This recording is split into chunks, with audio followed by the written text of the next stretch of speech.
লোকে বলতো ওদের মধ্যে প্রেম ছিল। ওদের বলতে বলছি উত্তম কুমার, সুচিত্রা সেন। কিন্তু ওরা দুজনেই সবসময় অস্বীকার করতো প্রেম টেম ওসব কিছুই না, জাস্ট অভিনয় করি একসাথে, তাই যেটুকু না করলে নয় সেটাই উপরে দেখাতে হয়। এমনকি পরস্পরকে তুই তোকারিও করতেন। তো যাই হোক, এখানে আমি সবার কাছে একটি ঘটনা তুলে ধরছি। এই ঘটনাটা শুনে আপনাদের কি মনে হয় আপনারা সেটু লিখে জানাবেন। হ্যাঁ, ঘটনাটা এরকম। মুম্বাই থেকে অসুস্থ শরীরে সুচিত্রা সেন কলকাতায় ফিরেছেন। সবে মুঠো মুঠো অ্যান্টিবায়োটিক খেয়েছিলেন। অসুস্থতার মধ্যেই আলো আমার আলো ছবির শুটিংয়ে তিনি এলে উত্তম কুমার সব জানতে পারেন।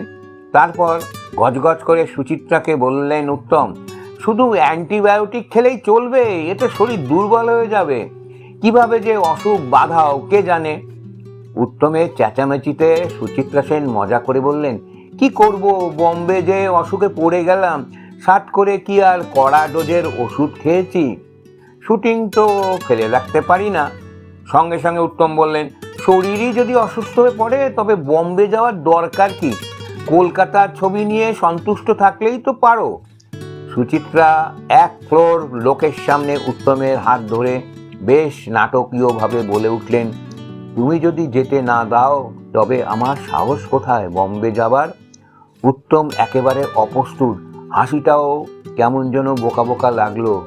শেষে হাত ছাড়িয়ে বললেন, কি যে করো সবার সামনে, কে কি ভাববে?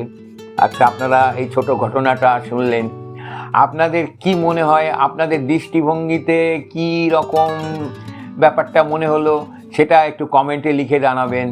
একদমই কি প্রেম ছিল না ওদের মধ্যে? সবটাই কি অভিনয়? এই ছোট ঘটনাটা কি কোনো কিছুই নির্দেশ করে না?